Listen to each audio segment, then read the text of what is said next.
It was a cool place to be at that time, and I went through a lot there, but it was still great. It was a good place. I remember one time we had a bear, and it was my stepdad. We'll just call him. He put some salt on the door to catch this bear because this bear was tearing everything up. And I think it was a brown bear, I think, or a black bear. The bear that I came in contact with, I don't know what it was. I can't remember if it was brown or black. It looked like dark brown, but I don't.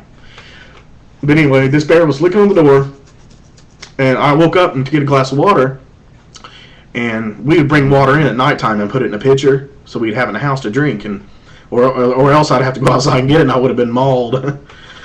But anyway, and I got a glass of water, and I kept hearing. I looked out the door because you could see through the cracks in the walls and the floor that you step on, and I could see the bear there. I could see him moving back and forth, and I kept hearing him going, "Rrr," and I'd hear this licking noise, and I heard him scratching at the door. So I had to go, and I got my stepdad up, and he went out there. He scared the bear off, and the bear went running. He went out there and shot the bear.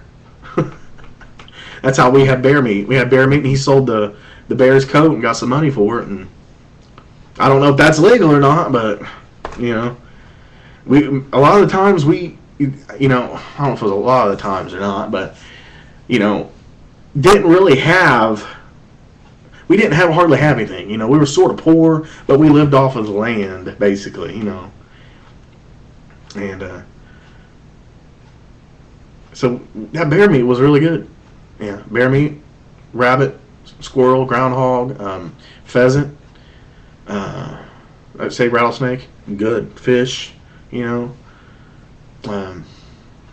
fruits and vegetables, organic. I mean, wow. I even helped him harvest honey. Even he was a honey harvester. I got to eat. We got to eat homemade honeycomb. I had homemade honey for like pancakes or toast and butter, which that's good. If you've never tried it, put toast and butter. Or no, toast and butter. Make yourself some toast with some butter and honey on it. It's good that way. Or you can put butter, honey, and peanut butter on toast. It's really good like that. And I found out that they say beekeepers live the longest out of all people. I don't know if that's really true, but we used to consume raw honey and honeycomb, and it was really good. I mean, wow. He even made his own pancake syrup even. He would sell it at the store. This place I think it was called Napier's, which this was a place, and I only know of this one grocery store out of my whole life so far that delivers groceries to people. This place delivered groceries to us, and we lived way out in the boonies, basically, up like a hill that seemed like it was a mile.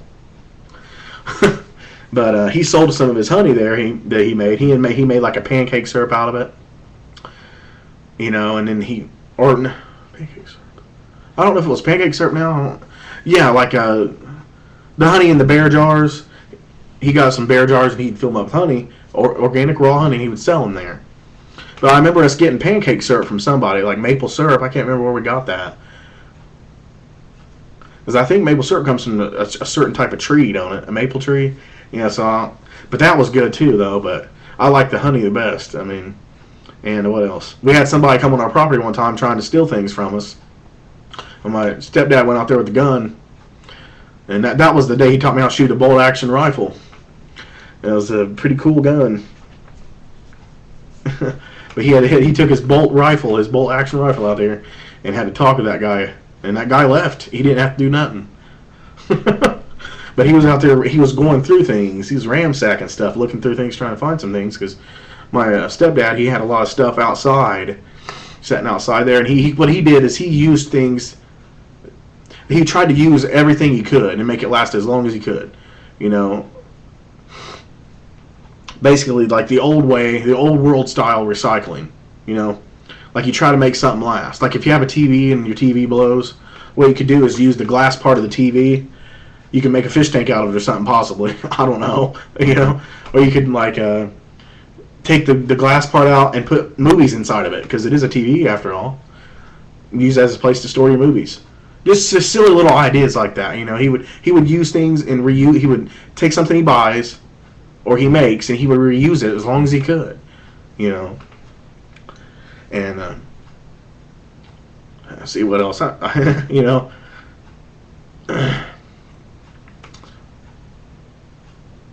And I remember another time too when I had come back here um, um, to live with my dad. Uh,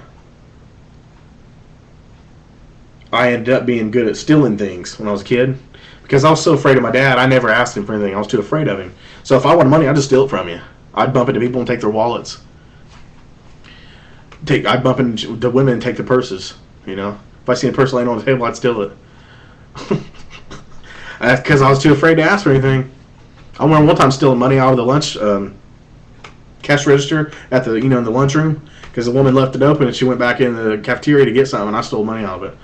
There was like $20 in this one tray and I was afraid if I got back there I wouldn't be able to get out of it in time because it was a small space. So what I did is I took my hand and I just scooped up all those 20s and put them in my pocket and I left. Didn't even pay for my food even, just left. So, but yeah, that I was sort of good at being a thief, but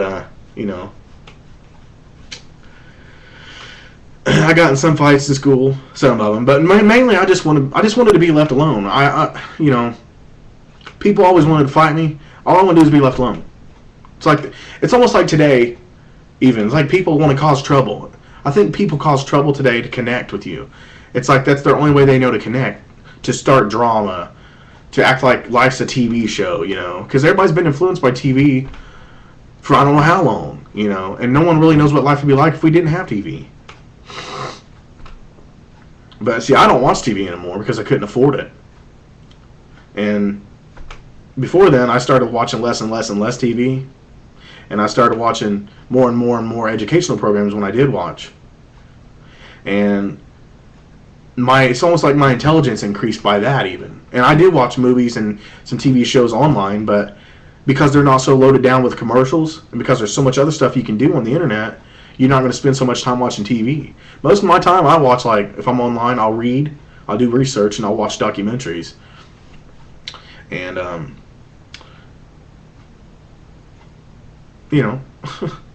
so those things are good for you. I mean, TV could be made into something that's completely better than it is, but it's not. They have so many things like TV shows, and what they'll do is they'll take things that happen in nature, and then they'll put them in a movie, and they'll make it violent, and they'll say, well, this is just how humans are. There's no such thing as human nature. It's your nature. Your environment makes you the way you are. In every way, it makes you the way you are. Just like there's no such thing as men and women. That's just an idea, You know what I mean? I'm talking about personality-wise. From birth you've been told to say certain things, do certain things, act a certain way. So how can you say that, for instance, like the most important thing that matters is that you're human. It don't matter if you're a man, woman, black, white, Chinese, whatever you are, you're human. All humans have the same needs. Excuse me. And that's really what matters in the end. But yeah, I mean, like when I was a kid, gosh, my hair is just terrible. Oh well. Anyway, I mean, like when I was a kid, I went through a lot, and if I can survive stuff like this, anybody can survive it. And there's people that have it a lot worse than I do. That's one of the things I told myself as a child. It can always be worse, and it can always be worse. But don't look at it. Like people look at life and they say, well, yeah, we're all a victim, but we don't want to look at it that way. But if you don't look at it that way, then you're not going to be able to do anything about it. If you just tell yourself, yeah, we're all a victim, that's just life, let's not look at it that way, then you're not going to do anything to change it. You'll always be a victim, and your kids will, and your grandkids will, and your kids' grandkids, and so on will always be victims because you're teaching them not to stand up for what's right and to do what's right. People do what ought to be done and say what ought to be done. They don't do what's right and say what's right because that rocks the boat, and that makes people think you're a conspiracy theorist or something, and and we want to connect with each other so well that we turn to religion, and we don't turn to science, and science has given us all the great things that we have today. Science is responsible for all the greatness, and hold on, this is getting ready to go off. I'm going to start over.